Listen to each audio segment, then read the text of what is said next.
So hello everyone, કેમ છો બધા? આઈ હોપ એકદમ મસ્ત મજાના હશો. એક નાનકડી એવી સિરીઝ જે છે આપણે સ્ટાર્ટ કરીએ છીએ, જેમાં આપણે વિધિન 2 to 3 મિનિટની અંદર જે છે એ કમ્પ્લીટ એક ટોપિકને કવર કરવાની કોશિશ કરશું. Okay, so let start. What is the meaning of the soil? સોઇલનો મતલબ શું થાય છે?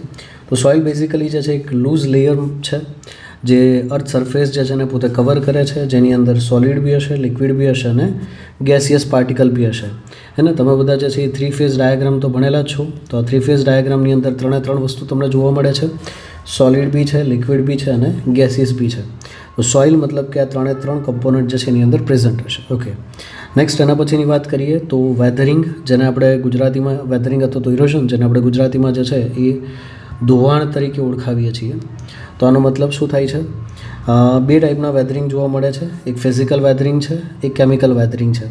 ફિઝિકલ વેધરિંગમાં યાદ રાખવાનું છે કે જે ફિઝિકલ એજન્ટના કારણે થાય છે. અને ફિઝિકલ એજન્ટ મતલબ શું થાય છે? ફોર એક્ઝામ્પલ વિન્ડ છે, વોટર છે, આઈસ, ગ્રેવિટી, લેન્ડસ્લાઇડ, આ બધા ફિઝિકલ એજન્ટ થયા. અને કેમિકલ વેધરિંગ મતલબ કે જે કેમિકલ એજન્ટના કારણે, મતલબ કેમિકલ રિએક્શન્સના કારણે, for example oxidation, reduction, hydrolysis, carbonation, આ બધી પ્રોસેસ થઈ, રાઈટ? હવે ફિઝિકલ વેધરિંગના કારણે જે તમને સોઇલ મળે છે એ કોર્સ ગ્રેઇન, CGS એટલે કે કોર્સ ગ્રેઇન સોઇલ થાય છે, કે જેની particle size greater than 75 micrometre છે, રાઈટ?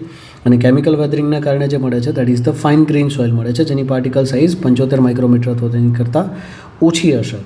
એના પછી જે છે એ ધોવાણ થયા પછી જે પ્રોપર્ટી તમને મળે છે, તો એ પ્રોપર્ટી જે છે એ સેમ પેરેન્ટ રોક જેવી જ પ્રોપર્ટી હશે સોઇલની. જ્યારે કેમિકલ વેધરિંગ થાય છે પછી પેરેન્ટ રોક કરતાં જે છે કેવી પ્રોપર્ટી હશે? અલગ પ્રોપર્ટી હશે. ઓકે, સો નાવ હવે તમારા માટે નાનકડો એવો ક્વેશ્ચન છે. તમારે કમેન્ટની અંદર કહેવાનું છે what is the meaning of the pedogenesis. ઠીક છે? અને એનો આન્સર જે છે તમને નેક્સ્ટ નાનકડા એવા સેશનની અંદર ફરીથી મળી જશે. So thank you so much to connect with me. I am Prithviraj Vala, signing off. Thank you so much.